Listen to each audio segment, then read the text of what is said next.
4. Go, go, go, go! Nice. Very nice.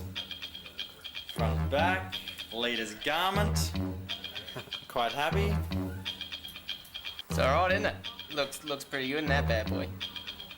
Excellent, I think the word you're looking for is... Look at that thing. Looks beautiful, doesn't it? Beautiful. Now, only if you're ready for this. Yeah, welcome back to the OTB podcast, New Zealand's original and still the best mountain bike podcast. This week in the hot seat with none other than Mr. Worldwide himself, Eddie Masters. Eddie's joining us before he takes off overseas for the season, and we have a ton of topics to discuss with him. But before we have Eddie join us, as always, I've got to bring in my co-host, my colleague, my business partner, but most of all, my friend, James Rennie. G'day, Kerry. Business partner. It would be a stretch to call this a business. Well, it's a loss maker, I guess, so that still counts as a business. Well, we did kick the tires on whether or not we should be forming a company here so we could write off tax against it, but your wife said that we wouldn't gain anything out of that. So no, apparently it was more admin than it was worth. So yeah. For now, we'll just stick with this. But Red Dog, I've got a question for you, and Eddie, actually, you could chime in here too if you can pick this one up. But just quickly, what do Steve Peat, Nathan Rennie, Aaron Gwynn, Brandon Semenik, and the OTB podcast all have in common, apart from being legends of the sport? They run Smith goggles. Yes. Yes. Well, they did, I guess you could say. And they all wore Troy Lee designs, which that's perfect because, and they all won titles while wearing Troy Lee designs in Smith and a fuckload of titles as well. And now those two brands have partnered with the OTB podcast this season. So we're pretty pumped. That's right. We've got sponsors. But, I mean, let's face it, and I'm not biased at all, but Troy Lee Designs make the best mountain bike gear in the game. And if you want to grab yourself some fresh kit for the winter, head to troyleedesigns.co.nz and you can get yourself a 15% discount store-wide just by using OTB Podcast at checkout. Just one word, OTB Podcast. You can't win if you don't look good. And while you're at it, make sure your vision's clear with Chromapop from Smith and Koroyd for advanced protection. Red Dog, what do you reckon? You're into a bit of gravel these days, aren't you? I've actually backed off on the gravel. I'm more an XC guy now. Well, I mean, that's perfect as well, because to celebrate Smith joining the podcast and my love of gravel and your love of XC, we've got a Smith Network helmet to give away on the next episode. We'll come up with a competition at some point before then, so stay tuned. It pays to listen to the show.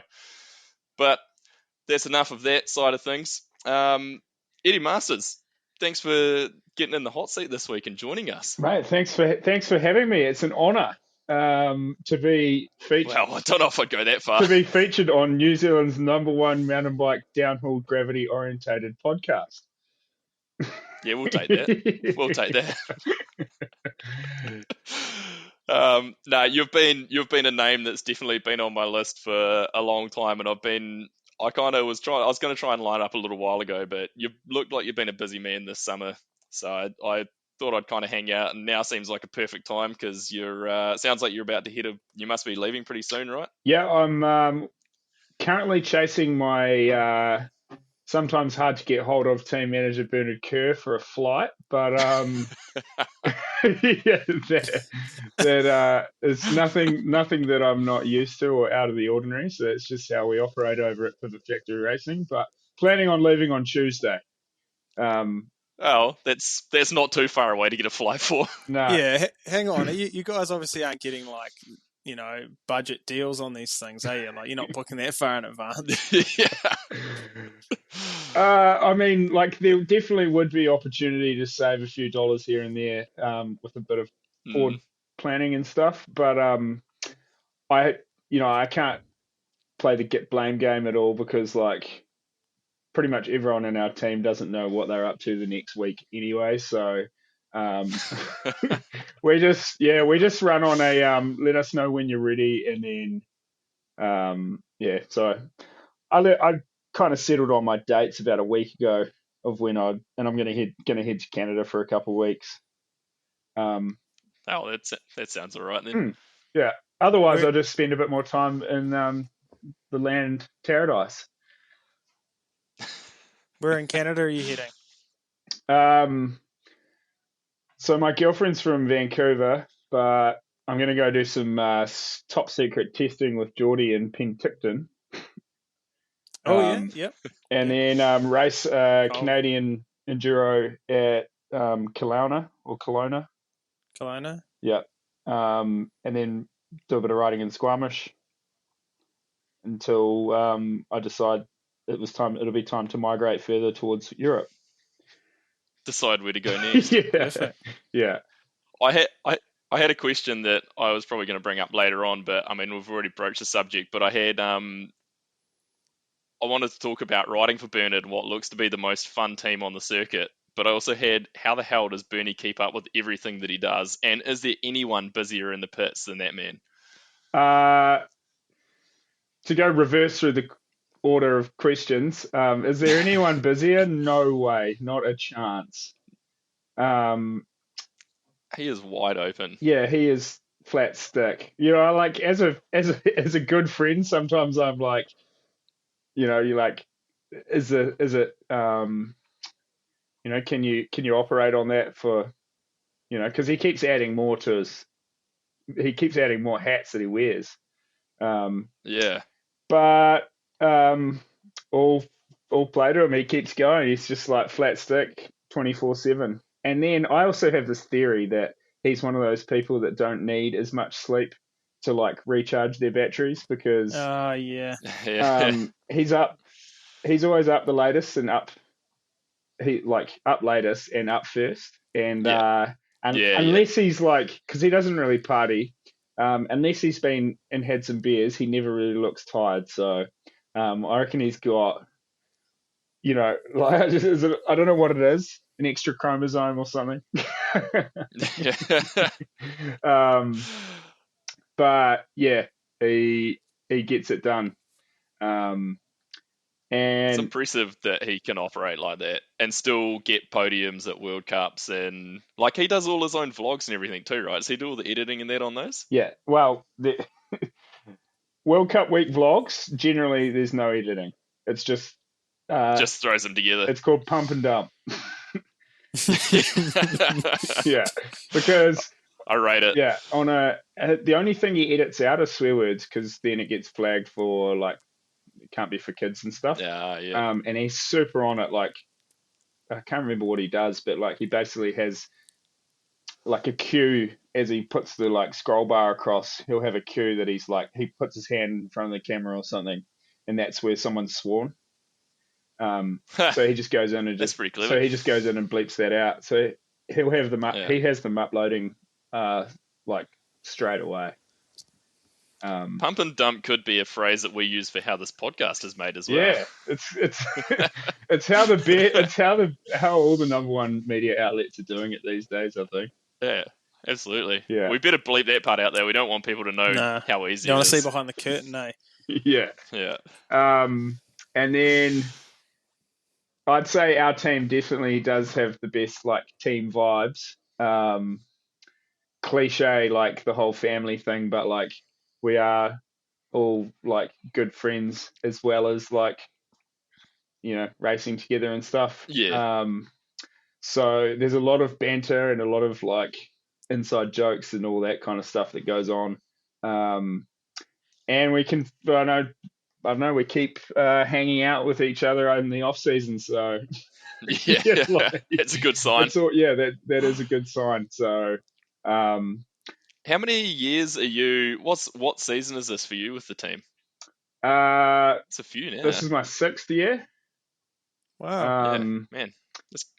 Yes, fuck, it goes so quick. Like, Yeah, yeah. it's insane.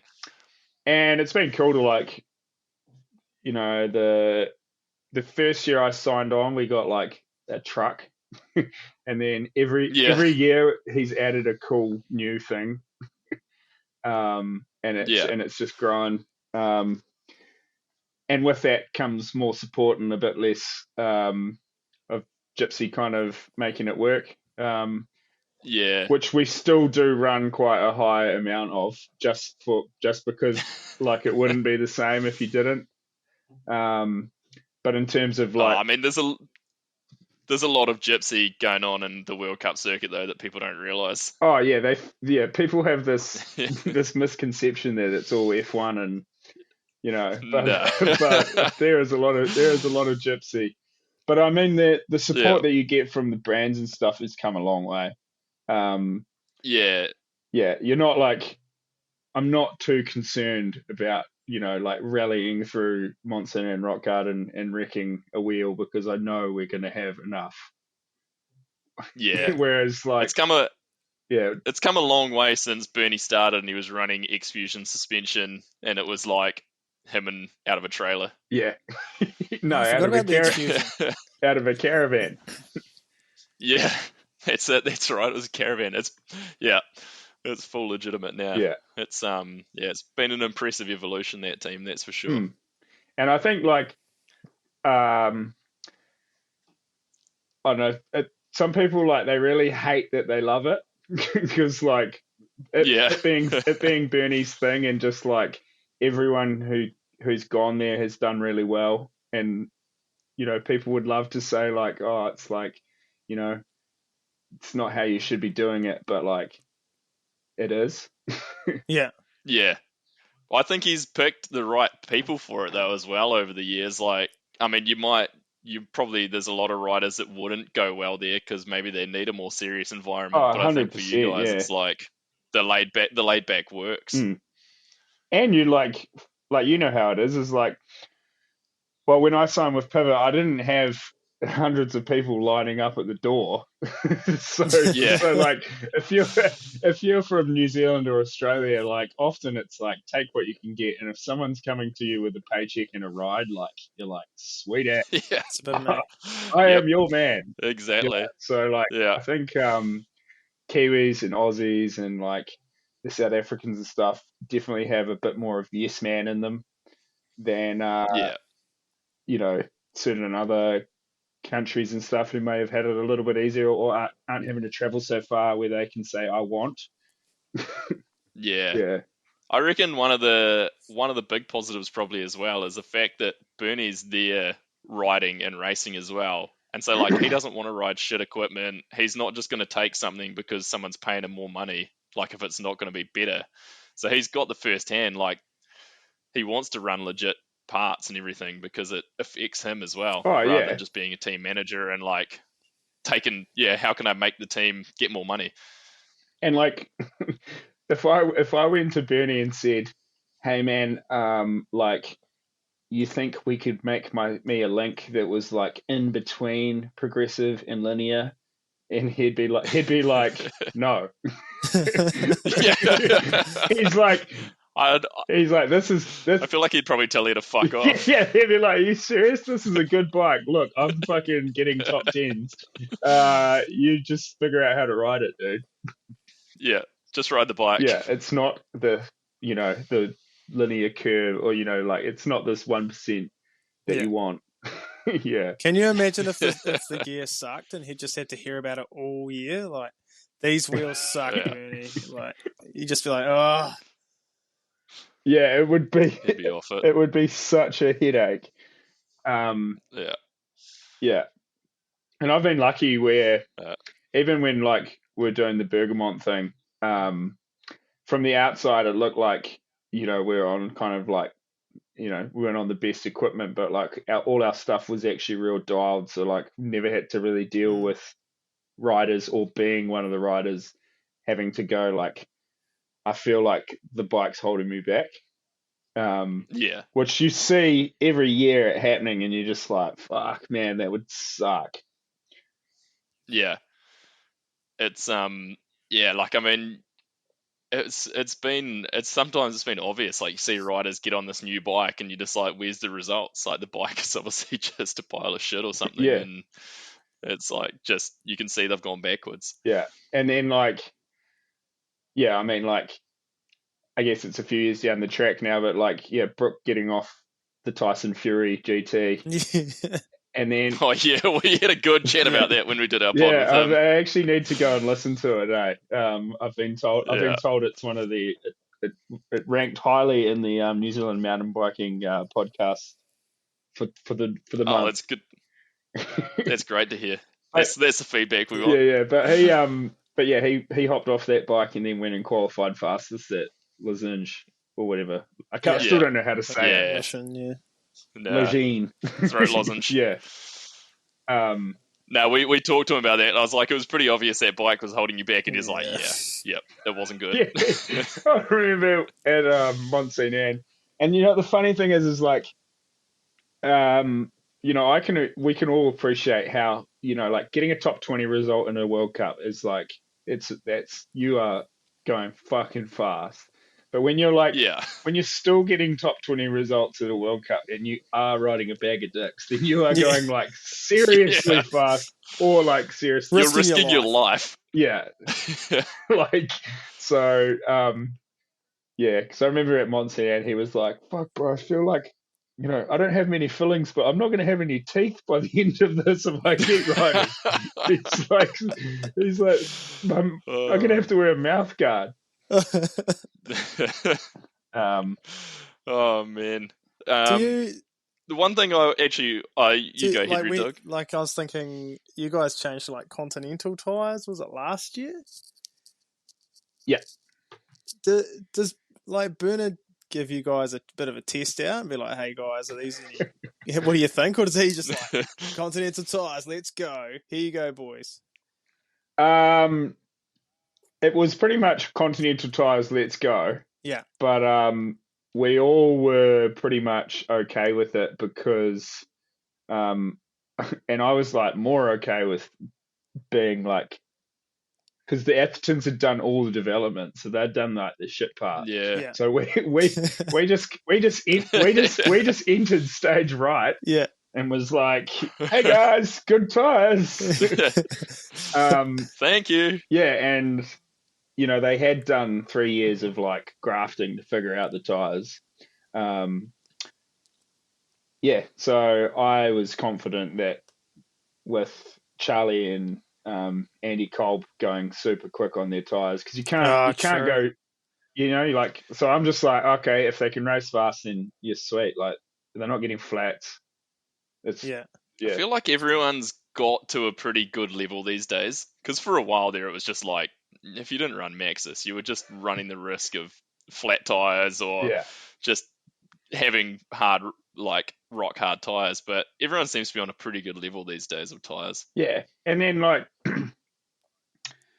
yeah, it was like it was Maxxis or walk. It was their it was their slogan. Yeah. Yeah. And it actually was. So like, I hadn't run. I ran Tioga White Tigers in 2006. Boy. When I was yeah, I know. Stop it. When I was sponsored by Dog Boy. Yeah. And that was the only time I'd ever run anything else other than Maxxis. And yeah, so then the last 2 years have been the pretty much first time on some different rubber. Yeah, getting used to it. Mm. Do you pretty much set your schedule of, I mean, you're pretty much full-time, well, EWS, I guess, would be the focus these days, or EDR, whatever the fuck it's called now. Yeah. ED retarded, yeah. So that's pretty much your focus now, and then like you just kind of get in World Cup downhill when you can? Or is it just trying to balance it out? So pretty much it's always been, since when I first signed with Pivot, the deal was kind of like Bernie sold them on it that I was going to come in and race enduro, but he was like, "Nah."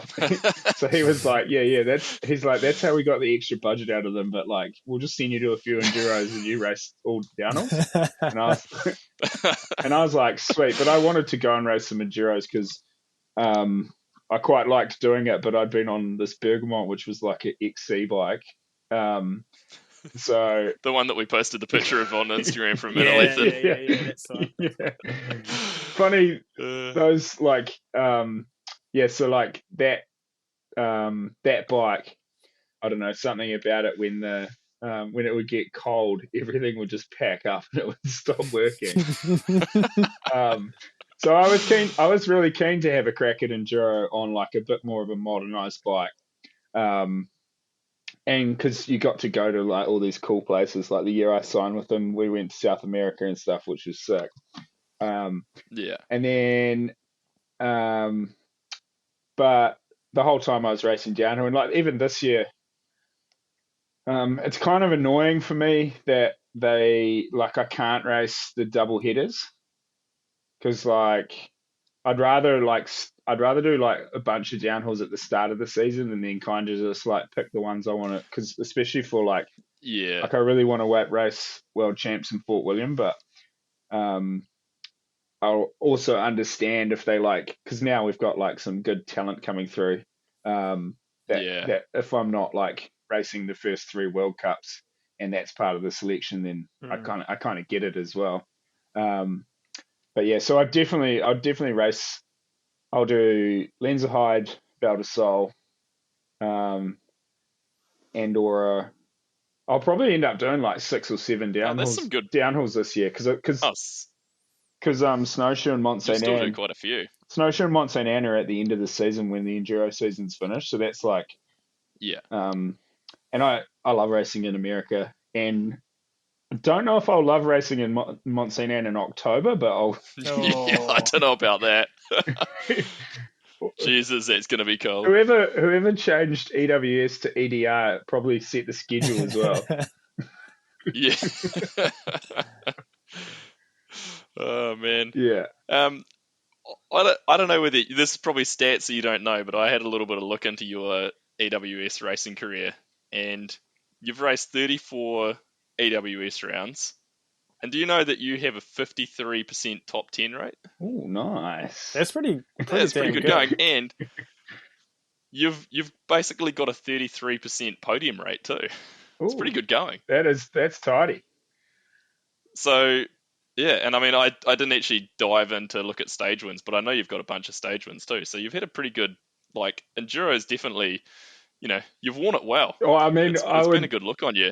Yeah, I would probably lose a finger to trade the stats for that to be my downhill stats. Yeah. But no, that is pretty cool. I haven't actually. Thanks for pointing that out.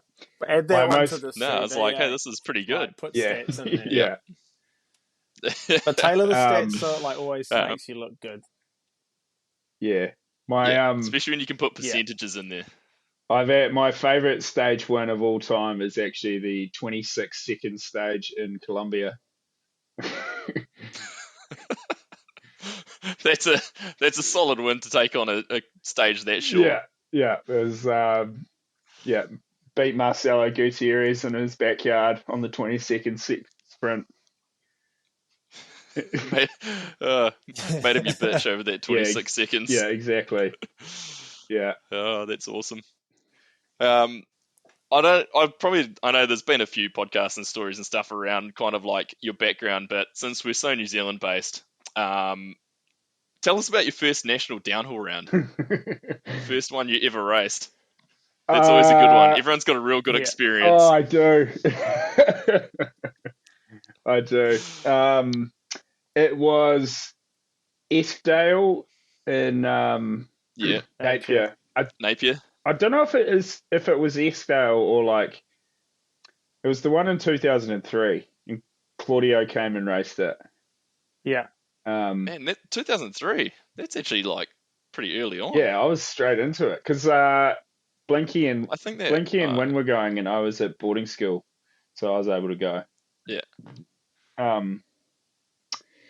And you're actually involved in this story because I had my grandfather passed away and left me and Win $1,000 each. So I spent. God, I hope I'm involved. I hope I'm involved in a good way because this is not a good start if I'm not. Nah, so I bought this. I bought this Foes DHS tube frame for $500, and then got the parts off my hardtail and got some Foes wet ones upside down forks. Oh, nice. And, is it like a grey colour?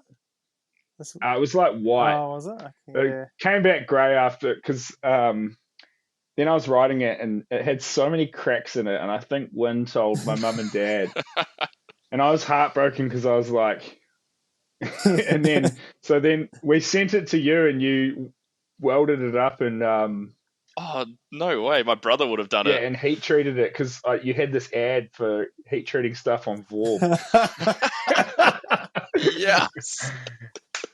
That's so good. Yeah, so That's amazing. and so I got I got it back and built it up, and it was real crack up. That's why I couldn't run a front brake because the Foes hub was 30 mil, and Oh, yeah. didn't have a rotor or something. Yeah. And They had a Yeah. 4-bolt rotor, Yeah, and you probably couldn't get like a 4-bolt didn't rotor have or a, something. didn't have for a it. rotor and didn't have the mount to put the brake on, so I just ran it with no front brake. Yeah. And then Oh, man. yeah, went to, obviously like you do at your first national, you go there to set the world on fire. And I remember crashing in my race run. Like right near the finish, and then I like crossed the line and took my helmet off and threw it. And We've all been there. yeah, I just thought that's what you do, like you know, when you do, because you see people having meltdowns on TV. So I just thought, we're at the highest level of sport here. So I biffed my helmet, and then Blinky's old man Mark just came up to me and just gave me a handful, and was just like, "Don't you ever fucking throw your toys again? Like, this is not how we do things." And I've never thrown my toys again. That's incredible. Yeah, but so yeah, it was a good few yarns out of that one. That's good. I think like that era of national racing as well was just so good for people coming in. Like all of us, like the first times you're coming in, you're just so Run what out you of your brung, depth, eh? and you just Yeah, run what you brung, and what you bring is what you can fit into a sedan. Not a wagon, it's a sedan.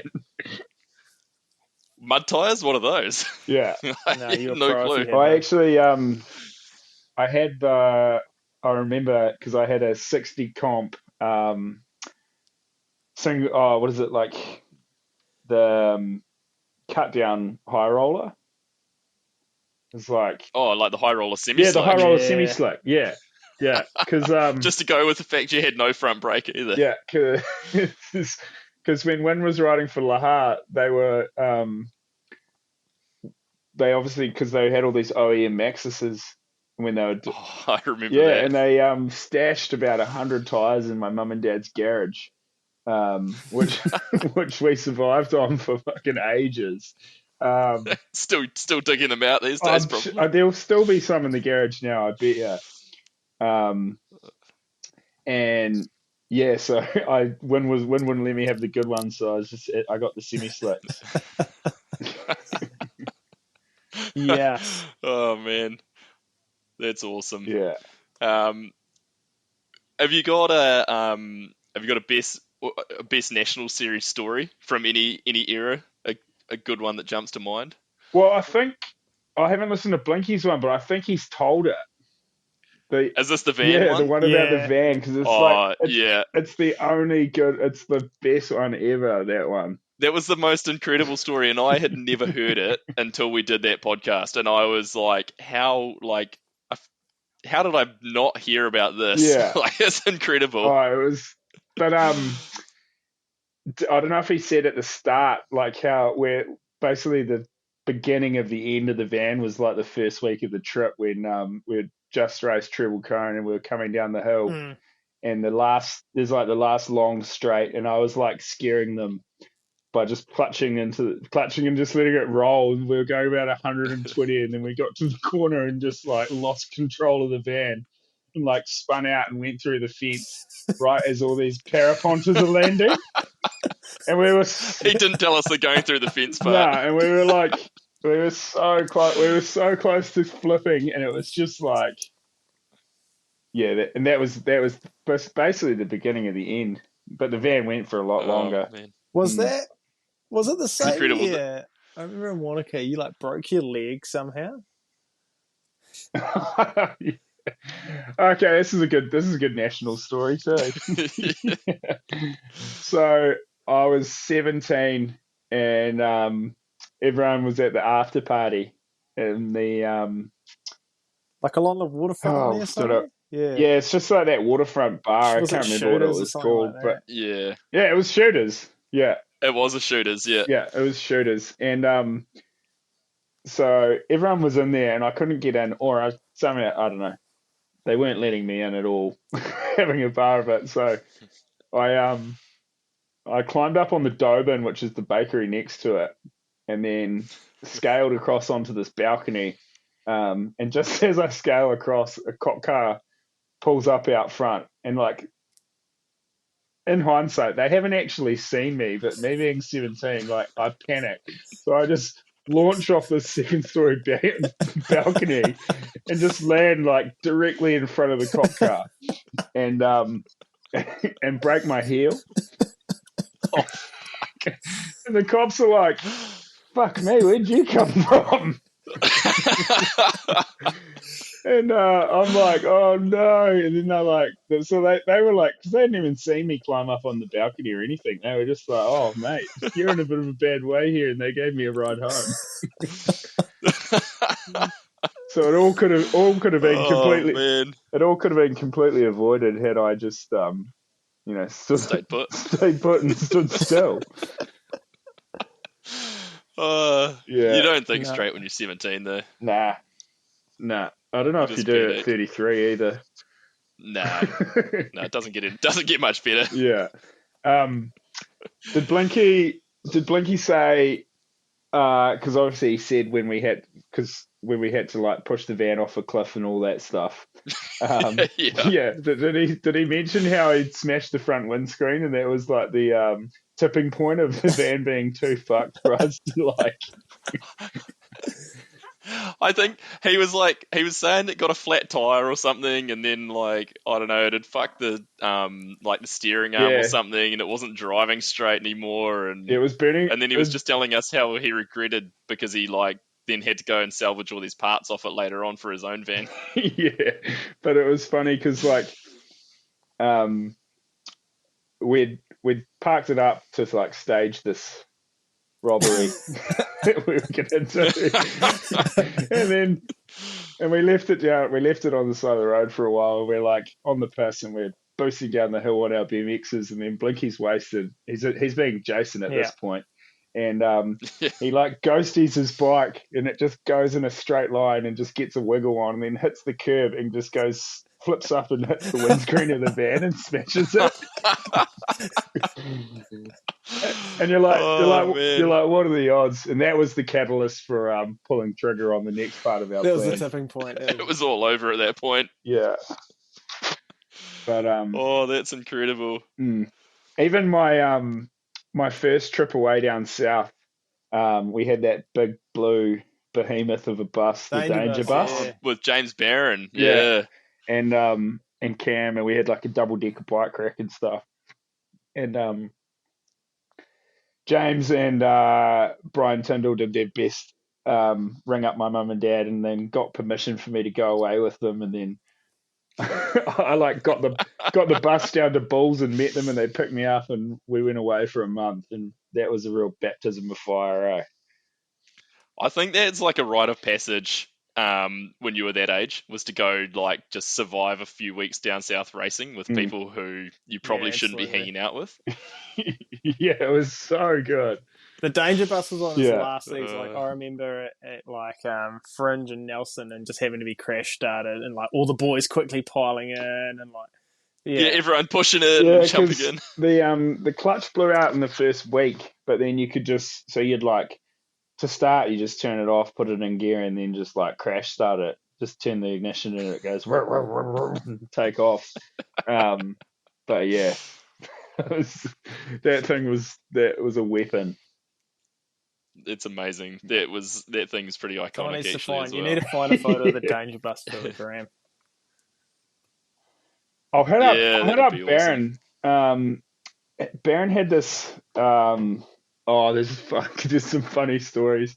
So like obviously when we went away for the first national in Treble Cone, so everyone obviously went down for like the Wanaka New Year's and stuff. And I was like I was pretty early, pretty fresh into the like getting on the piss kind of stuff. So like I'd have, and those boys would just drink these 8% Cody's. So I'd be like, I'll get some 8% Cody's. I'd have like three and just be like off my head. I remember being, they found, I'd like come home and I got hold of Barron's video camera, and I'm just videoing myself and just calling out Glenn Hayden and Rolly for being pussies, and because like, and just sledging them so hard, and then so like the boys get hold of this footage, and then they just pissing themselves. It's like a 5-minute monologue of me saying how much of a pussy Rolly is. And so then they told them, and I was just shitting myself. Like I was avoiding those two. Like if I saw them at the race, I'd be like just turning it, going as quickly in the opposite direction as I could. You're just considering never racing a bike again at this point. Like, you know what? You just like, you think everything's the end of the world. I just thought they were just like out to kill me, eh? That's amazing. Oh my god. Yeah. Hey, what was your first time racing overseas? When did you first get over to a race? Where did my first time? Oh, so I didn't go to Fort William for Junior Worlds. So I went, me and Tom. Because you raced Rotorua as a junior, didn't you? Yeah, I raced Rotorua as a junior, Yep. and then I went to Whistler for like 5 weeks with Tom Oscombe instead of going to Tony Osland. Yeah, Tony Osland. Shout out to MTB, that place in Wanganui. Bloody good bike park if you're in the area. So I went over and raced, well, like just bummed around in Whistler for 5 weeks. But my first real time racing was when I did 4 World Cups in 2012. And they went real bad. Were you on zero that year? Nah, I was on a pivot actually.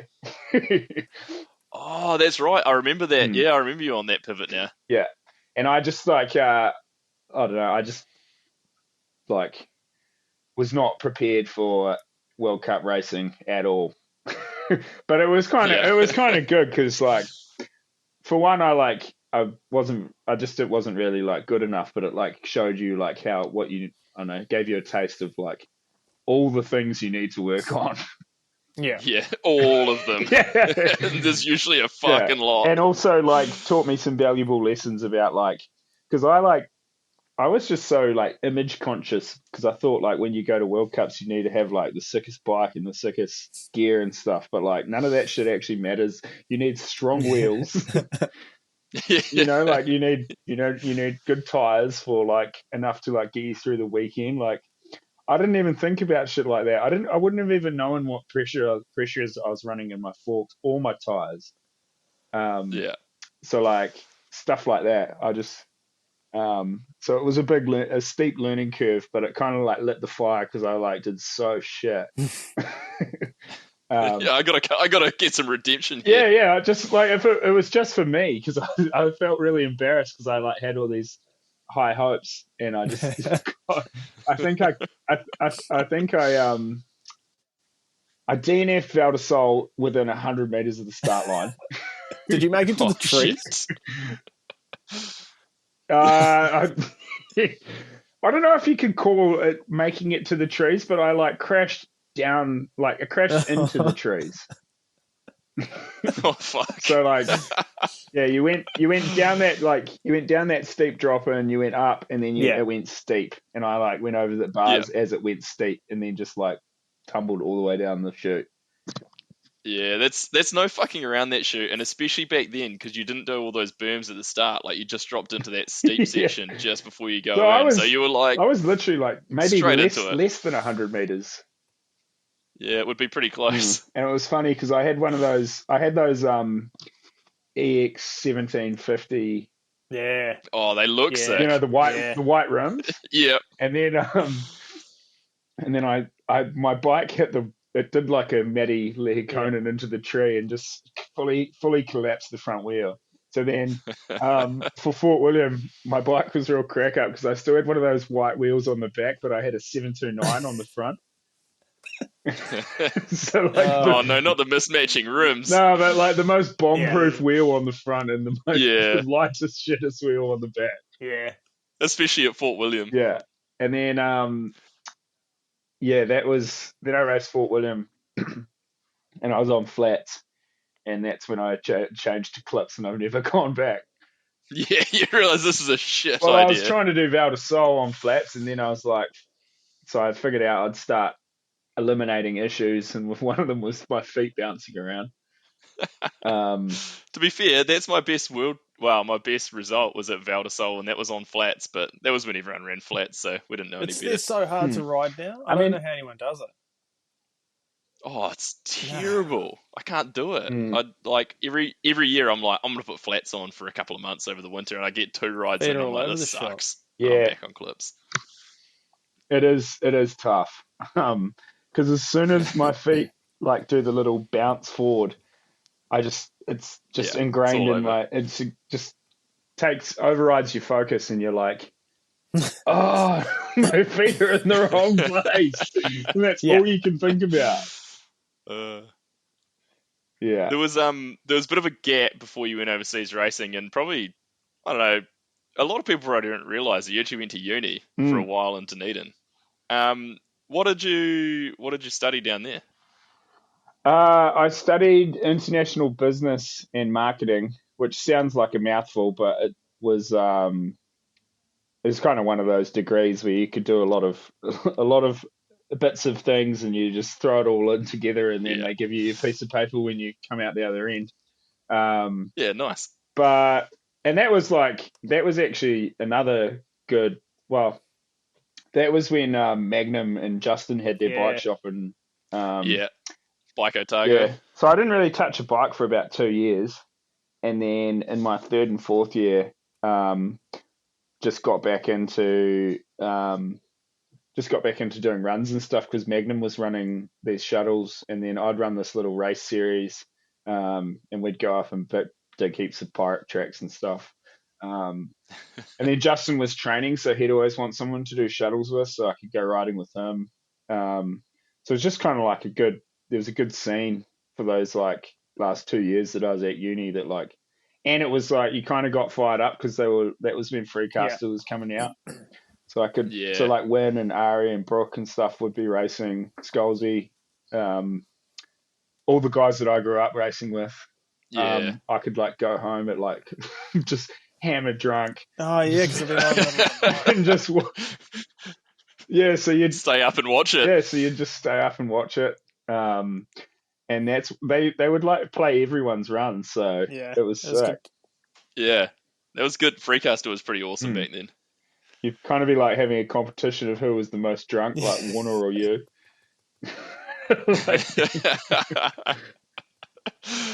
I mean, like I'm sure you probably don't regret doing it, and I don't think it probably like hurt your career at all, because I think like no way. when you Like came back, like there wouldn't have been a career. It's just like everything happened at at the right time and stuff. So, because there was no way that I was like when I look back, like I'd be the first one to admit like I would have just got chewed up and spat out. But like, and I think that happens so often because people come in and they have all these expectations, like leaving juniors or as a junior or whatever, and they do 2 years at that young age, and you just get smashed and you're over it. I like trying because you've got all these young kids, and they like at the moment it's like Jackson Goldstone, he's the guy, so he's the case study, and it's like you don't need to use him as the case study because like he's an enigma. And that's the same as like Bruni was, and Troy Brosnan, and all like of Loris and Brosnan. Like you can't guy, compare like, those guys. 50 juniors that didn't do that tried sort of thing, like. Yeah, but then what I say is like you just want to like sharpen your knife so that it's like you want to be good when you're like 23 and 4. That's when like use that as a timeline. Everything you do up until then is like working on your craft. You're doing your Yeah. apprenticeship. Like it just happens that some of these guys are like qualified, Yeah. qualified builders at Yeah. 16. But like most normal people, it takes a while, and like you need to get good at losing, like because you're not going to win everything. So like, don't Yeah. expect that. Yeah, I reckon it's pretty smart to like kind of have that. Well, I mean, like it's obviously not going to work for everyone, but it obviously worked pretty well for you. But yeah, it's like you get to that kind of mid-20s and you're kind of starting to peak, whereas like a lot of people probably don't even get that far. They've already called it quits because they're Yeah, like, well, fuck, this is too hard. yeah. And like worst case scenario, you get to go and travel the world and do some racing and stuff, and you get some cool life experiences. So like, Yeah. it's not all for nothing. You But need to like, yeah. Now, But it's hard to like get that hammer that home, because like some like we've all done it, and you're just like, this is the you be don't all see the that in end your all. early 20s, eh? Like you oh, can't see Nah. past that. It's like I got to do it now, otherwise I'll never do it. I had my Yeah. I had my mind set as a junior that like if I didn't get a podium or a top 5 at Junior World Champs, Yeah. like fuck, it might as well be all over. Yeah. Like it's just what was in my mind. Like you had to do that, or it was just like going nowhere. Yeah. And in hindsight, it was And- completely wrong. Like it's so one race. It's so bizarre that like, yeah, because like I was the same. I was like, man, this is like, yeah, you're in American Idol finals, and like this is your one shot at becoming a household name, Yeah. and it's it's all over. I've thrown it Yeah. away. Like in reality, I mean, I could probably pick a few Junior World Champs names out over the last few years, but I couldn't tell you who half of those people. Like, I mean, it's probably pretty obvious. You go like Loris, Bruni, Finn, I'm sure, Jackson, I think. But I'm Yeah. like, at the end of the day, it doesn't mean anything once they're in elite There's and a lot of them racing. that Like, haven't it's got just another anywhere. race. Like Nah. never amounted to it. No, that's it. There's dudes that have Yeah. won and they've gone nowhere as well. So Nah. yeah. But we got some pretty solid talent coming out of New Zealand at the moment. Pretty exciting It's to see. It was a pretty interesting summer with Ollie Clark and Tyler Waite just throwing down all season. So it's going to be pretty interesting to see. And they're still under 17. So Yeah. it's kind of looking good. We had a pretty big lull there for a while. Yeah. And I think it's kind of coming back. I mean, you look at the dudes who are still like, at the pointy end of the field for us, and like everyone's over 30. Yeah. Everyone's so fucking old. I'm like, hurry up. Yeah. Hurry up. Come Been on. a hell of a lull. Someone come in here. Yeah. But they are like,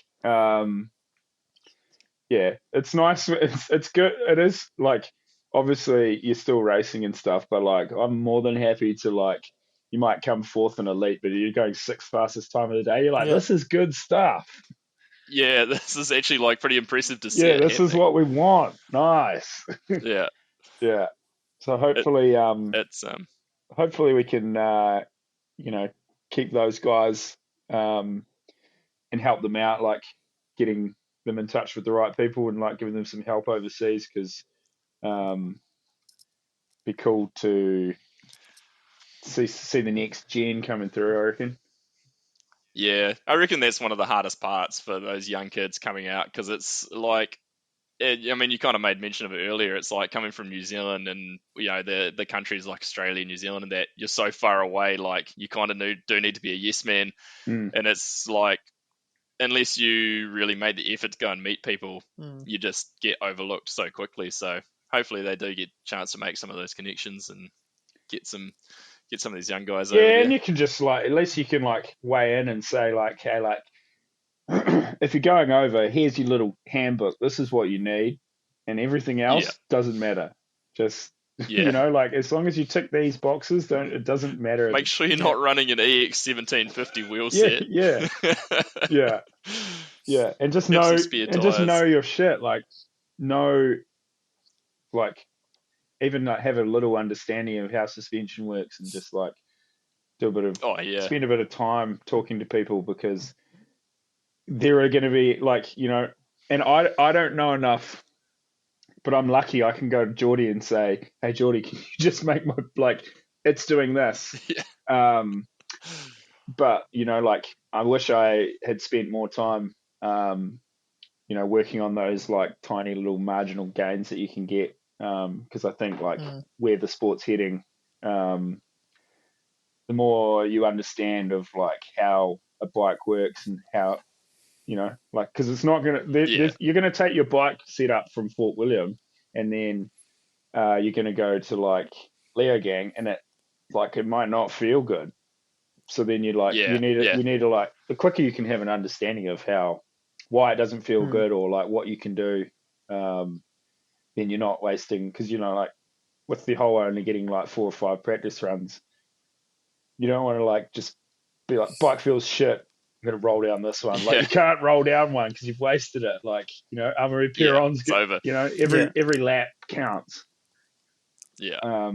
It's not like the days of just setting your rebound to make sure it wasn't rebounding too fast, charge on it, and then going. Yeah. How's my tire pressure feel? Doing the thumb doing the thumb press. Yeah, that's 30. Yeah, all good. Yeah, something around there. I guess at the same it's got time, like 40 it is in really easy to look for the marginal gains as a junior when you should be looking at the bigger ones. Like,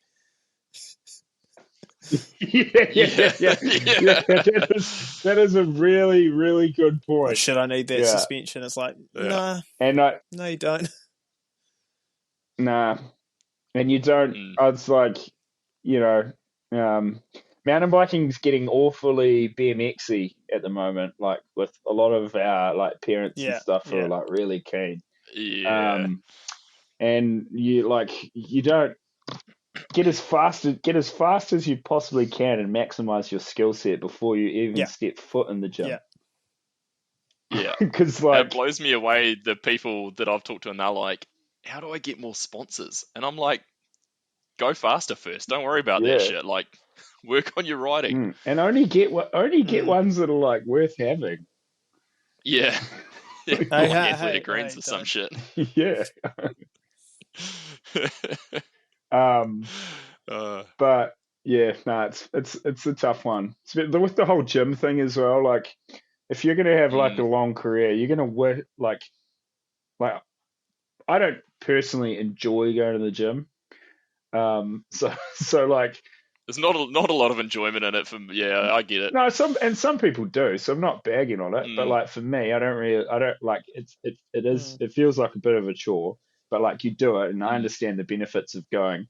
But if I'd been going to the gym since I was 16, I would be so over it now.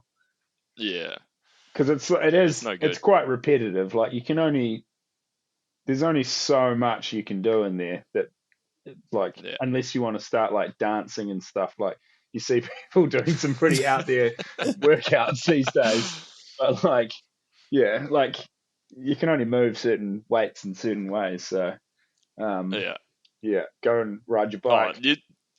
There's nothing that beats riding your bike. At the end of the day, it's like that's what you're trying to do. So the more hills you ride up, and the more hills you ride down, is only better for you.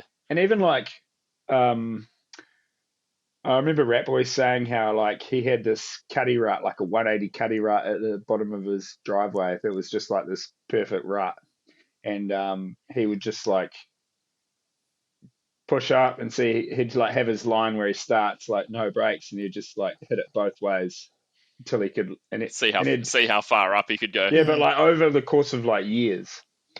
Yeah. So like, as he got better, the rut, like, he could like hit it higher up, and then but was always able to hit it. He'd always make sure he could hit it both ways just as good.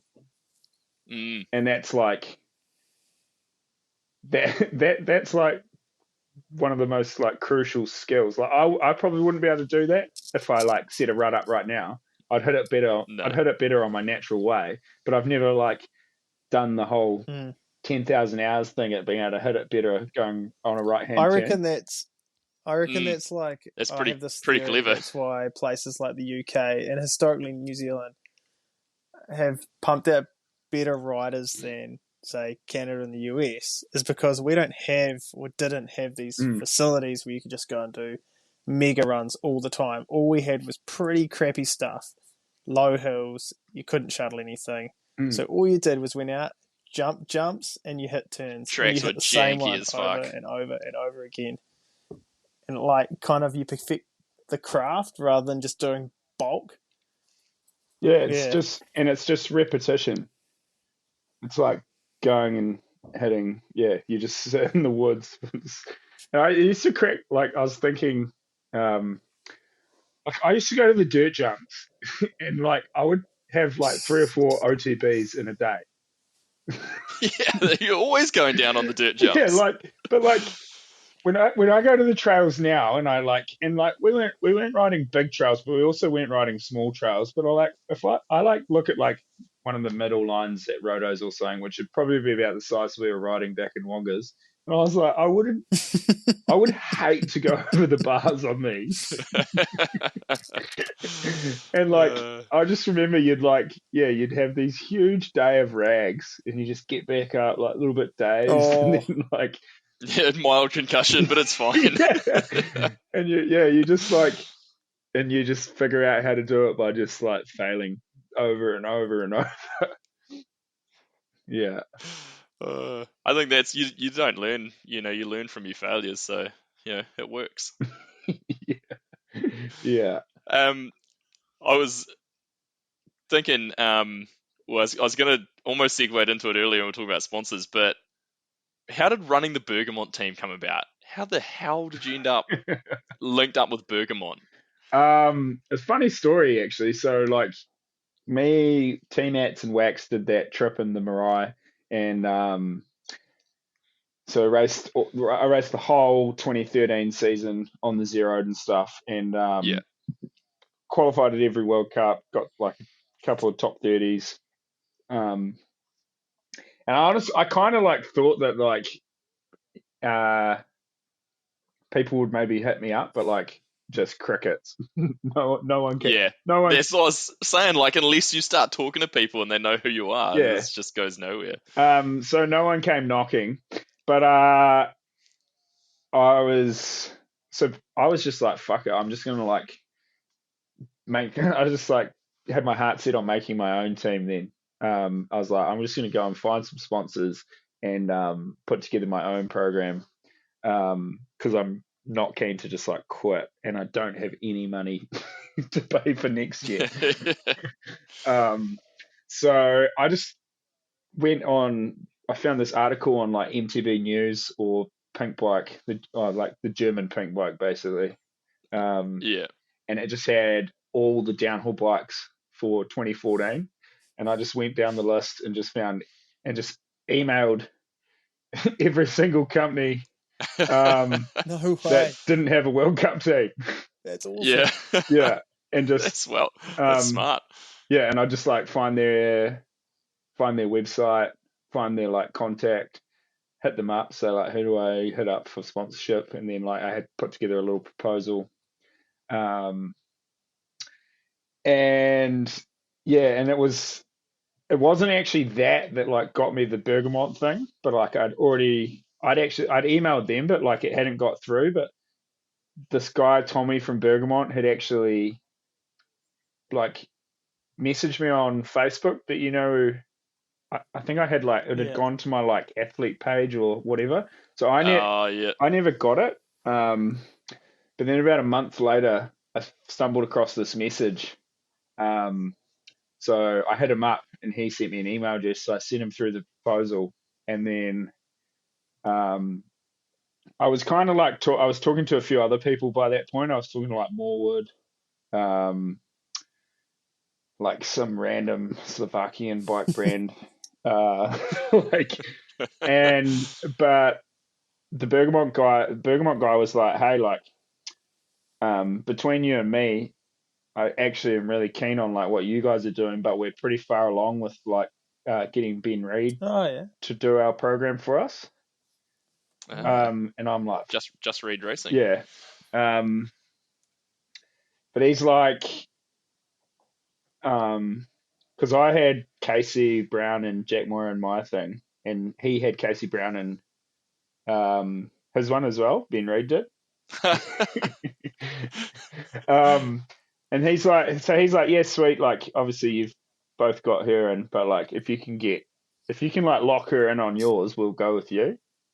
And then I was like living with Casey, and I was like, Casey, you need to go.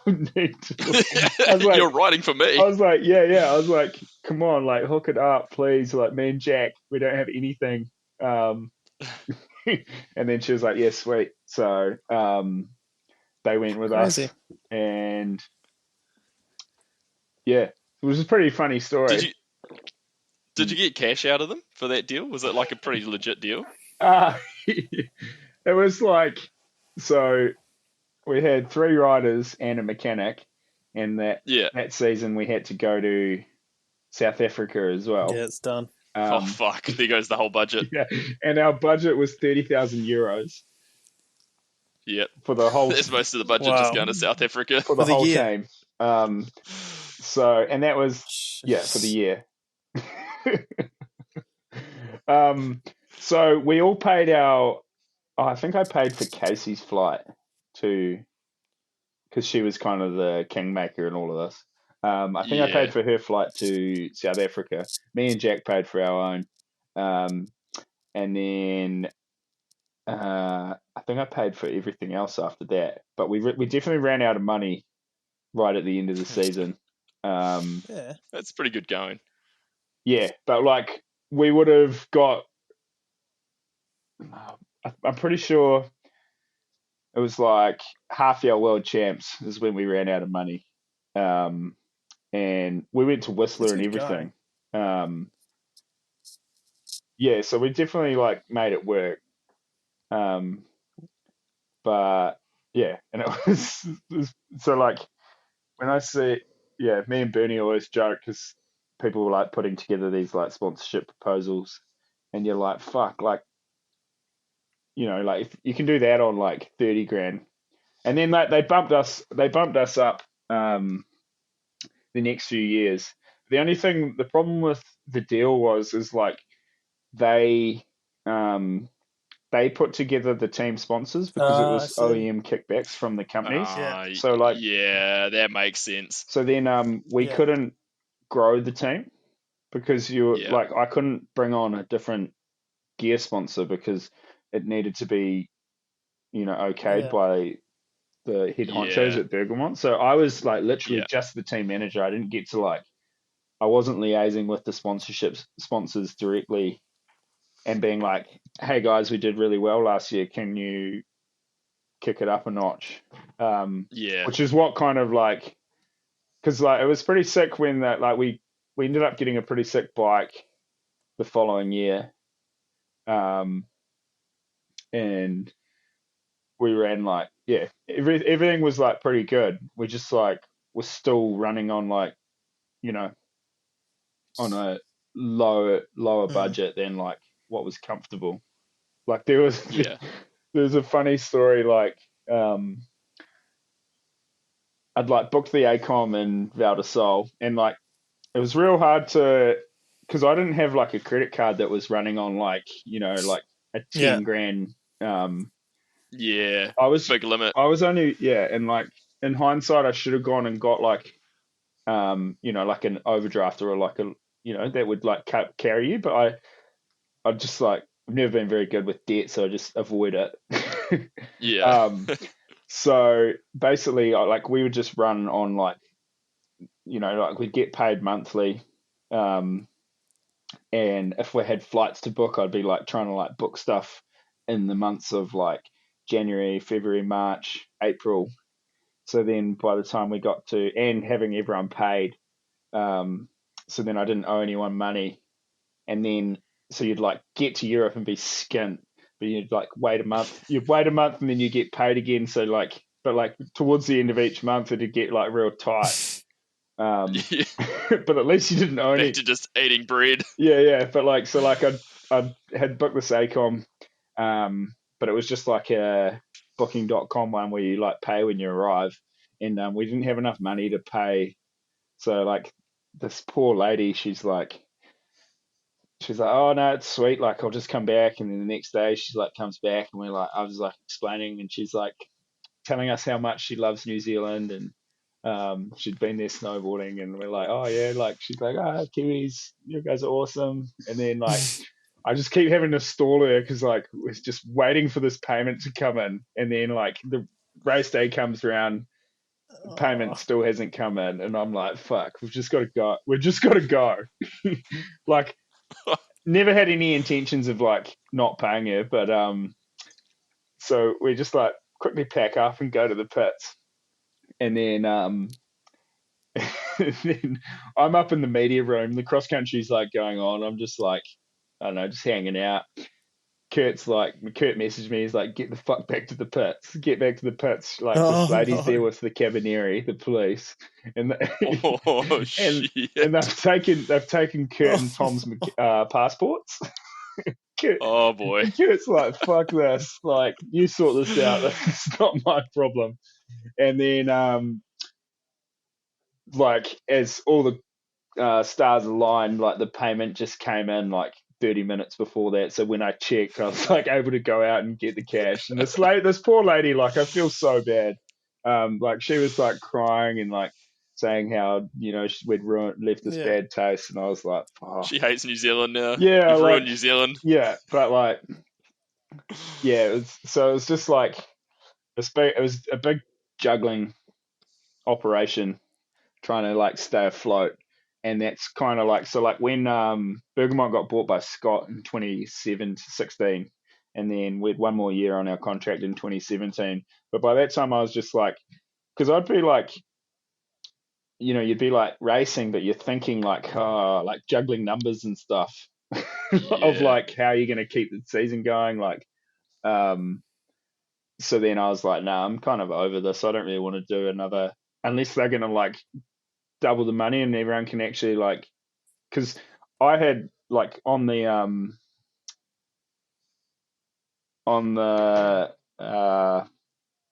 like on paper, like I was meant to get like a salary and stuff, but like every year you'd just like chew through that. And so I was like, yeah, I'm loving this, but now you're a few years down the track and you're like, oh, actually kind of like would like to like make something of it. Rather than like just having a sick time with your mates. Yeah, and it's time for this to like put the big boy pants on and actually make some money. Yeah. So, and that's where Bernie the whole time, because we were kind of like in the same boat, like he was doing pivot on the same kind of shoestring. He was like, oh, like if you want, just come and ride for us. The option's always there. So then I was like, might take you up on that. Yeah, it's time. yeah. But it was pretty cool, and it's like it was mean to like, I don't know, we always like kind of like did really well with what we had some pretty sick riders, and it was cool to like learn the ins and outs of like how all that shit works, which like a lot of other people wouldn't like have a clue about.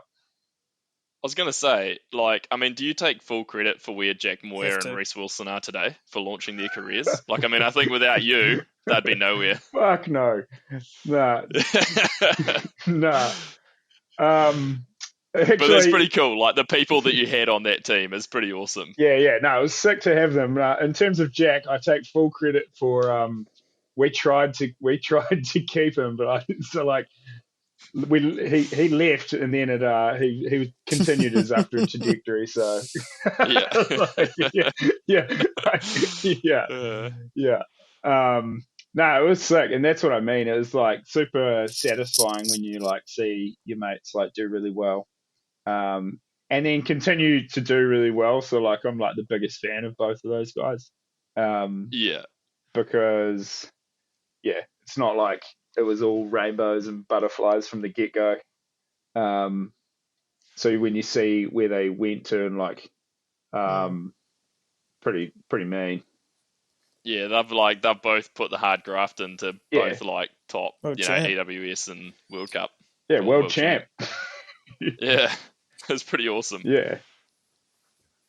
I mean, you've been, I mean, you and Matt Walker, Waxer, have been mates for ages. Like you said, you did that tour with them in 2013 or whatever year it was. But like, I mean, it seems like you guys have a real good dynamic. I mean, you're both, for, in a rough sense, pretty similar speed. Like you're both pretty regular top 10 contenders, like in EWS stuff.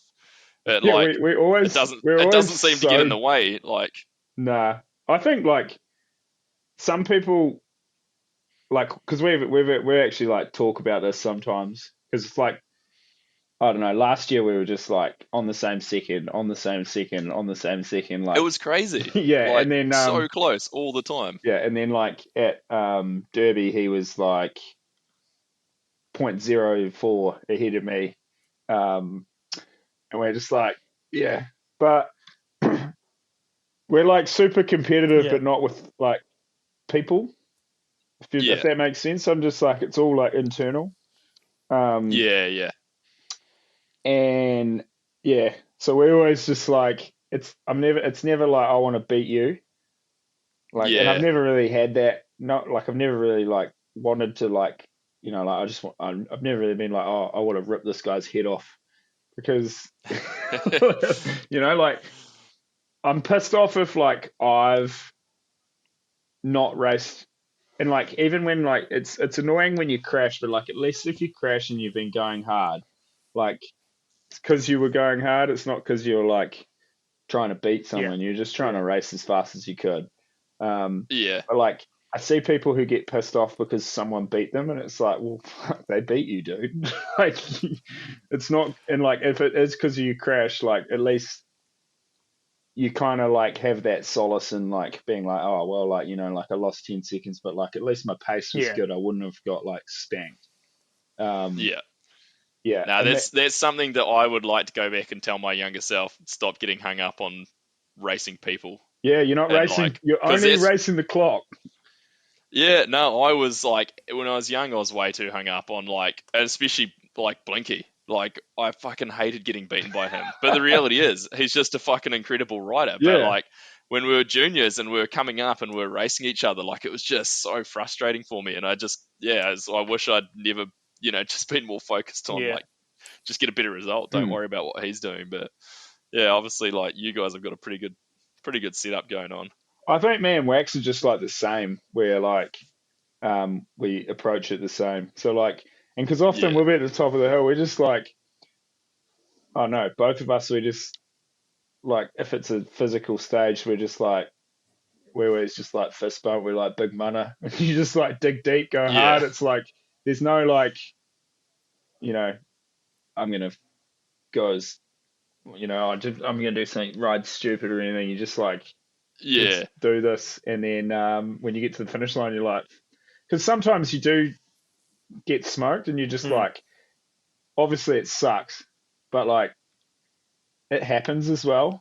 It's like, you're not like you can't be. Sometimes you just aren't that good on a day, and it's like it's not like it's not the beginning of you starting to suck. It's just like it was just like a blip in the matrix. You just like didn't. You might have felt good on the trails as well, but you just weren't so good at them. Just didn't happen. Yeah. I've got some questions that came in from Instagram. There's a few good ones in there. There's a few that we might skip over, but one that's popped up a couple of times was best Ox story. I mean, if you're listening and you don't know who Ox is, you've got some. You need to go looking into Ox. We might have to try and do a podcast with him at some point. Yeah, you should definitely get Ox on, eh? I remember, like, I remember me being third form and Ox coming to boarding school to pick Win up to go race for Laha. and he's like going in and chatting to the housemaster and stuff, and he's just like putting on the Ox show. And I was just and like I just remember being so wide eyed because I was like, this guy, like I just like looking at Ox, I was like, Ox is actually a rock star. Yeah. And I was so jealous that that one got to go off on this trip. with like Man. the Godfather of New Zealand downhill. But man, this way like pretty hard to like put a finger on an ox story, because like There's the a story, whole yeah. of Every my time you see him, there's a story. yeah, the whole that's what I mean. The whole he's just and he's been pretty regular character in my life since the get go. Yeah. And heart of gold means the world, and obviously there's some colourful sides, but Yeah. that's just Probably a few stories that we can't tell on a podcast as well. yeah, but Probably like a lot of stories. yeah, but pretty lucky. Oh, I man. mean, yeah, I see Ox pretty regularly. He's living in Queenstown at the moment. Yeah. And He's just a legend of the New Zealand downhill he scene. hasn't changed since day one. And do you know what the like crazy thing is like he's just got this like innate memory, like Yeah, he can remember the craziest things. Like and just tells you like stories about all sorts of and stuff. just people like he's met friends of mine, and you're just meeting someone once, Yeah. and then 4 years later you meet them, and he's just being first name. Like I'm like, oh, like yeah, I cannot do that. no, you can't do it after 5 seconds. Nah, that's impressive. Yeah, Another one, short sleeves and long pants, That's what aka it is, yeah. hilling it. I've just thrown the hilling it because that's what it is. Or long sleeves and shorts. I mean, hilling it. yeah. Shorts. I've ruined that though now. Like that's the answer. It's hilling it. Yeah, what are they doing? Like, Ah. oh man, yeah. Well, we can still run short sleeves pants and shorts. Yeah, that's iconic. Pants and short sleeve. Yeah. And you actually feel like it was circa Andorra last year. We were like, because it was a hot race, so we just like in the short sleeve, just swinging off it. You just feel like I don't know if you grew up watching Sam Hill, you're just like, oh, you're like this is the teal Sam kit, Hill slapping in the teal kit. Yeah. You're just looking at your bare forearms like this is so sick. Yeah. And you actually do just feel like a gangster, like Yeah. let us flap. This one, You guys need to get a sticker like free the forearm. maybe that could be a merch. A t-shirt. Free the forearm. Free the forearms. I love it. This one I'm not entirely sure. You might have to elaborate, but how devastated are you that airwaves are no longer sold in New Zealand? #1 bike performance mod. That's obviously some sort of niche reference, and I'm not picking up on it. Oh nah, because so when I'm in Europe, I get these Airwaves Extreme, and they're like the gum. in New Zealand we had these. Oh. So the chewing gum. Yeah. And like so in Europe they have this like white pack which is called Airwaves Extreme, and so when I'm warming up like 10 minutes before my run, I double drop a couple of Airwaves Extreme, and it like honestly it's just like it is the most crazy clearing out your airwaves. Yeah. So I'm not too gutted because they don't actually sell the extreme version. Or do they But get yeah, you at so- the bring them border? back. And yeah. No, they get you on the border. It's a banned substance. Yeah. If you ever come across them, you can't single. You've got to do a double drop, and it's an explosion in the sinuses. I'm in Germany in Bring some about back. 3 weeks, so I might have to stock up and test this out. Yeah, I think they have them. I think they have them in Germany. They've definitely got them in Austria. They don't have them in Switzerland. Yeah, I always have to do some hunting around. always have to make sure I've got like a good supply. Dom Sterling wants to know why you weren't allowed to build trail for New Zealand Trail, like Wynn did, and he wants to know your best story from the maintenance crew.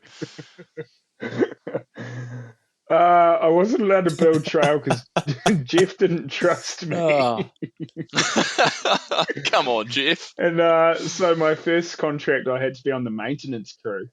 doing building huts and stuff, which was actually crack up because I was with these two old roosters who were pretty colourful characters. But I did really, I did see all the boys on trail, and I was like, "Fuck! I just kind of want to go to a dig trail rather than like weed eat." What sites did you work at? I only worked in Aussie. I did 2 summers Oh, working in that's Aussie. right. Yeah, I remember that.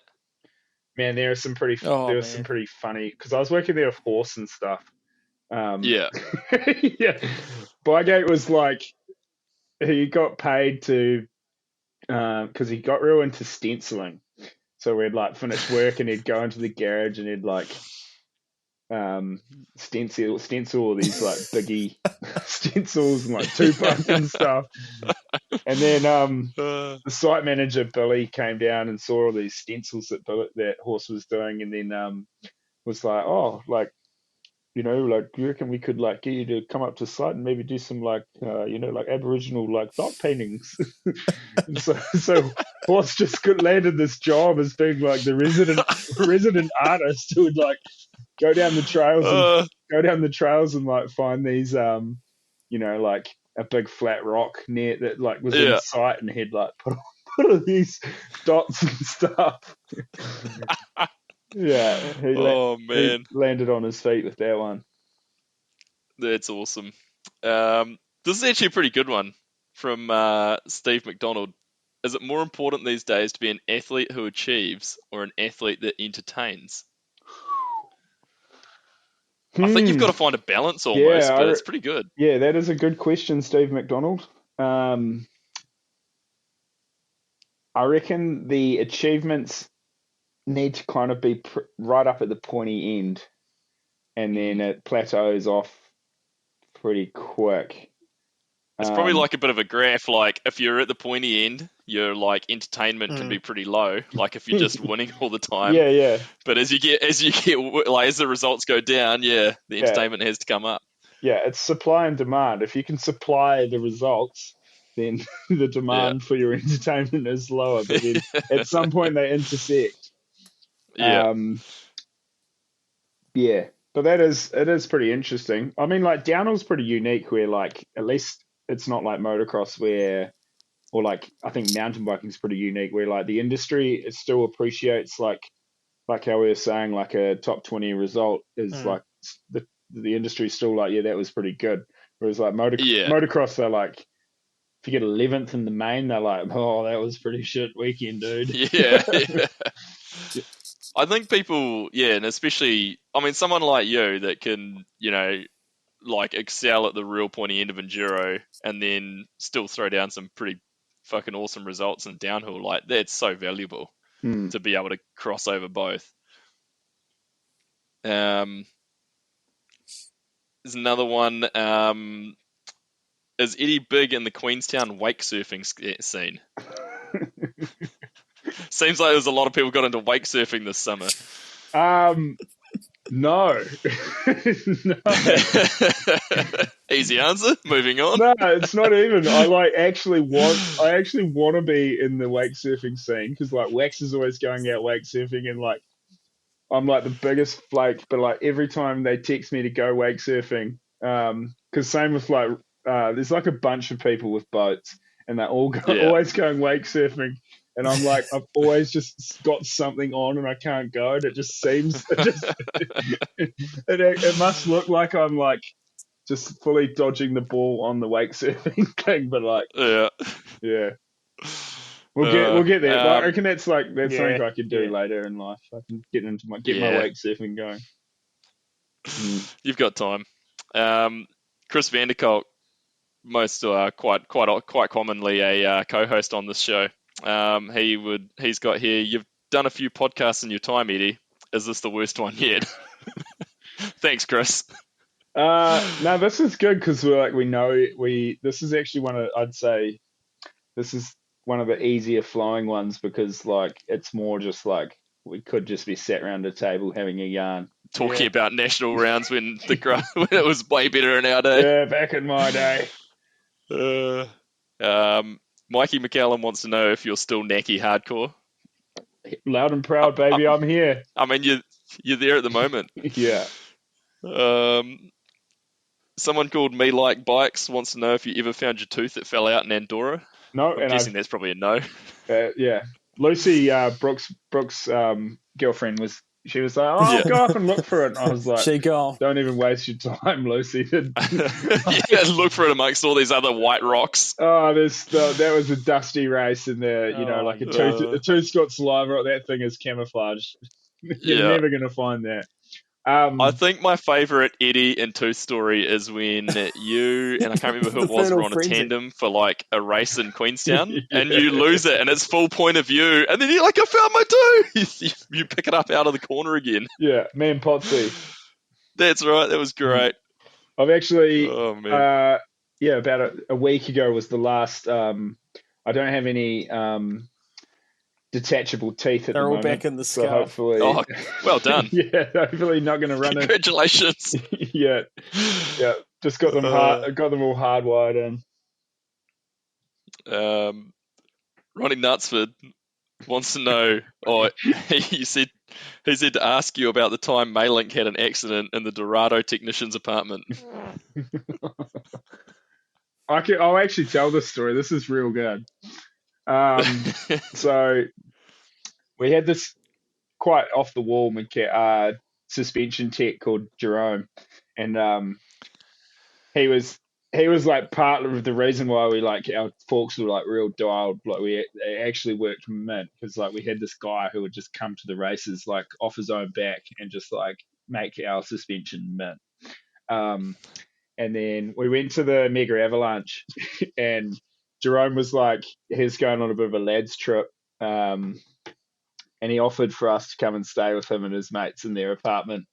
And this was the year the Mega like was just diabolical weather. Like you did one run a day, and then you just like sat in the van or in the apartment, and we just like all the 50 to 1 boys were there, and one night we just had this big campfire, and we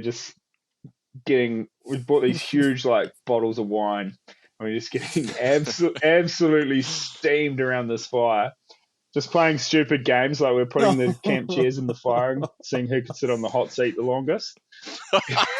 Literal in the hot seat. Yeah, and we're like burning everything in sight, like to keep this fire going. It does sound like a stag and like Red Dog, does it sound like someone's stag do that we went to? So I guess the party kind of like goes on, and like honestly I can't really remember anything that happened from about like 10 o'clock. I just remember waking up, and I check my phone, and I'm in someone else's apartment. I check my phone, and I've got this message to me in Maylink from Jerome, and he's like, hey guys, I hope you had fun last night. One thing, the poo through the apartment is really shitty. And I'm like, what? And so I go back, and like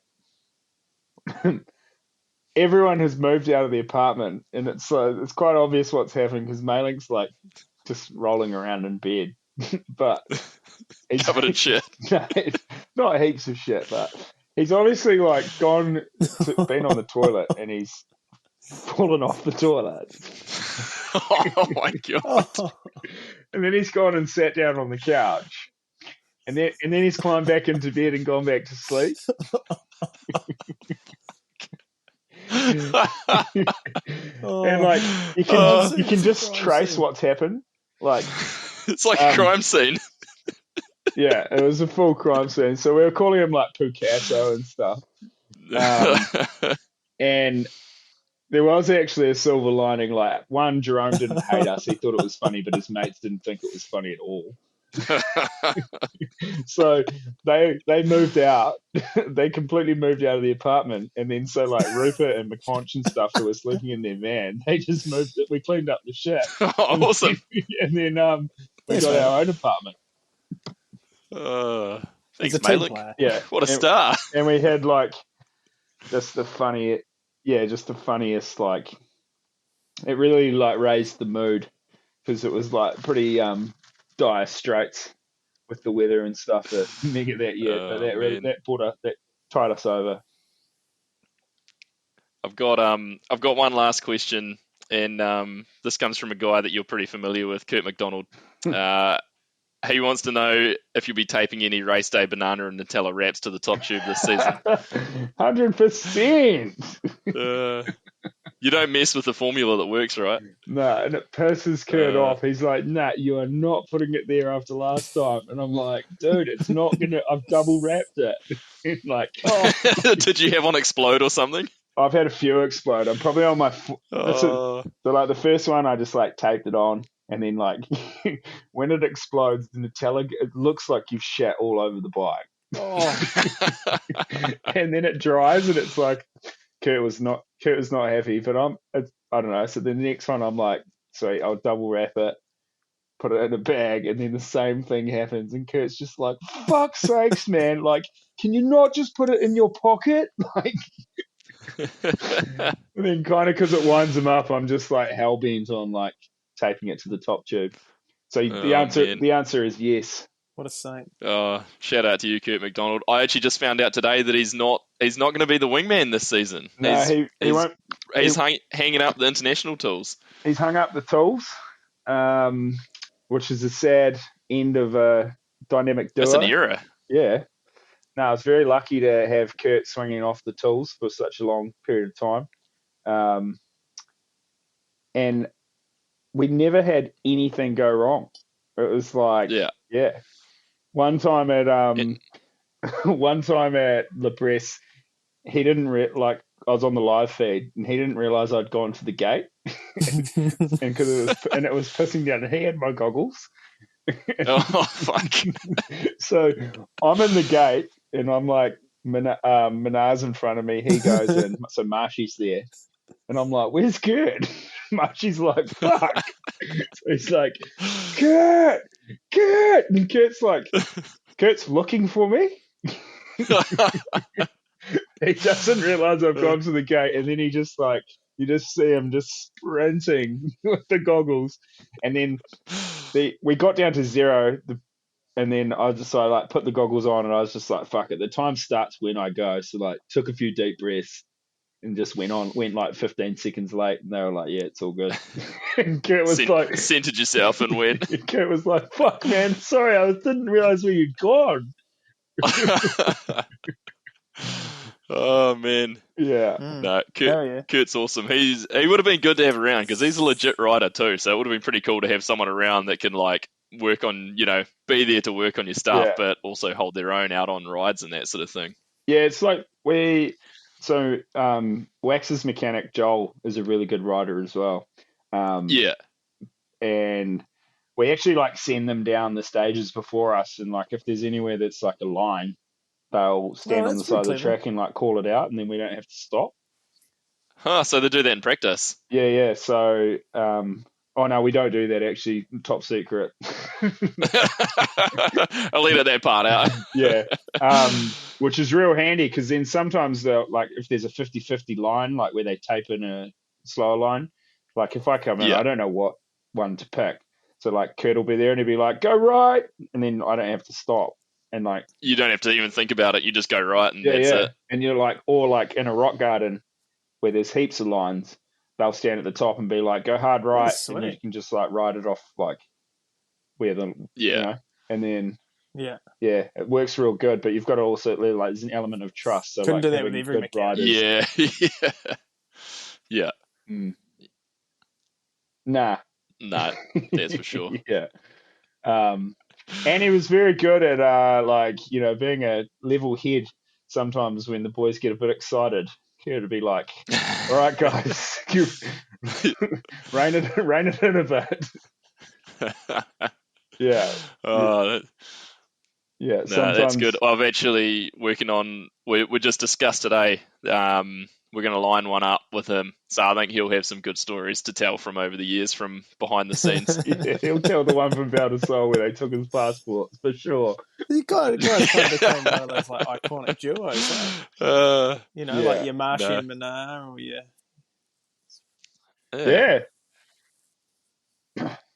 No, it was cool. That's what I was saying. It's like I feel very lucky and like honoured to have, yeah, crossed tools and bikes and stuff for a long time. Cross swords. cross swords. No, and that's pretty cool because that was like always my dream of my very short-lived racing career. It was like, Would fuck, you have it'd be so taken me cool to just to over? have like Would I a have let mate you go here over? as your mechanic. Mm. But And it happened yeah, never got that far. Okay, Well, come you over, it's not were the still in retreat. you were still on the rise at that point as well too. Yeah. Yeah, Would be I mean, about we were about the already same. pilfering shit out of the back of the execution van for you, so it would have been just the same. You were just gone in there and taking stuff out. Yep. Oh man. Well, I reckon that's probably a pretty good time to wrap it up. Hour and a half. See, time flies. Oh, it's flown by. I've got one last question for you. Who is someone that everyone's sleeping on for this year's World Cup series? I didn't give you any prompts, so sorry. It's probably but who could come out and just be like, holy fuck, that dude's getting podiums or something? Good question. I'm trying to. Oh man. I should have prompted you on this one. Yeah. Yeah. Yeah. So Like here at the OTB podcast, we're big fans of Benoit What Coulanges, about but Oh, yeah, I mean but he's he's already already- there. Like I'm just waiting for him to get a you're in win. the endurance thing, I've been Dead-Eye Dick yeah, Root. big fan of him for ages. Oh yeah, actually that's a good question. Where do you reckon he would top out at a World Cup? Like, because there's rumours that he'll race some potentially. I reckon he'll come in swinging. Yeah. Yeah, I think. See, I said I reckon he's in the top 10. We had a good debate about it on the last episode. I back him. He's like, yeah, he definitely will come in swinging. Yeah. Because even though he races enduro, his whole like he's super strong. Like Yeah. you know, He's like, built like a brick shit house. yeah. He's got like all the elements, and he's got like the background. It's not like he kills it on like long. It's not like he only kills it on long stages. Like he's fucking good. Yeah. Yeah. Which I reckon. Yeah, I reckon if he races more than like, I reckon if he races, 3 or 4 or whatever he can get in, like I could see him being on the podium towards the end of that. Yeah, like depending on where it goes. Yeah, you look who he like. Yeah, he's. I reckon, and that would be cool. It'd silence a lot of haters. Yeah. Richie's awesome. Big fan of him too. And I think like it'll be sick I think Sam might struggle a bit to start with, but like I think he's. Yeah. I don't know. He just knows how to do it. Well, he's Jesus on a downhill bike. Like Jesus doesn't forget how to go downhill. Nah. So like, it'll be cool to see. It's going to be cool to watch. Yeah, I just think it'll be a bit tricky for him with the first 2 races being Lenzerheide Leogang. That like you might have a good run in like, but 2 seconds is like a shitload of places. So like if you don't, if you can, get through to like the Andoras and stuff, still with some lead in the pencil, then I reckon Sam will do some good results later in the season. Yeah, no, I reckon he could be. I reckon he's still got some talent in there. That's for sure. Oh yeah, he hasn't forgotten. No, it'll be good. Well, Eddie, thank you very much for joining us. It's been awesome. Since we've been doing this, I'm like, I reckon we need to do like a round table of people who raced in New Zealand in like the early 2000s. We'll just get like a bunch of people and we'll just sit here for like 3 hours and talk about National Series stories from back then. Yeah. But no, it's been awesome. Thanks again. And I mean, you've already had a pretty solid start to the EDR season. Yeah, so right. I'm looking forward to seeing what the rest of it holds. But other than that, listeners, don't forget, Smith Network helmet to give away next time. Go buy yourself some Smith gear, and also if you want some Troy Lee kit, OTB podcast on troyleedesigns.co.nz will save you 15%. What's up? I come from the land of down under.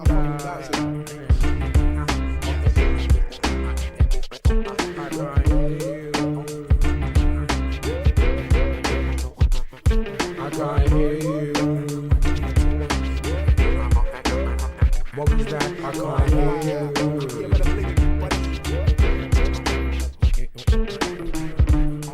I let it be like John Lennon, the anti-serum that you don't get for poisonous venom. Read the label carefully, I'm only here for the show. I love hip-hop too much to let you feed my ego. In the key of F-U-C-K, Y-O-U. I mean, why do I owe you if you're not helping me through? I mean, why do I owe you if you're obstructing my view? Success is not my castle, just a house that's brand new. You see, I irrigate the culture, give it shape like a sculpture. Still complicated, drop like I'm supposed to. B-L-I-T-Z like my DJ. Rock to the rhythm like you rock to what he plays.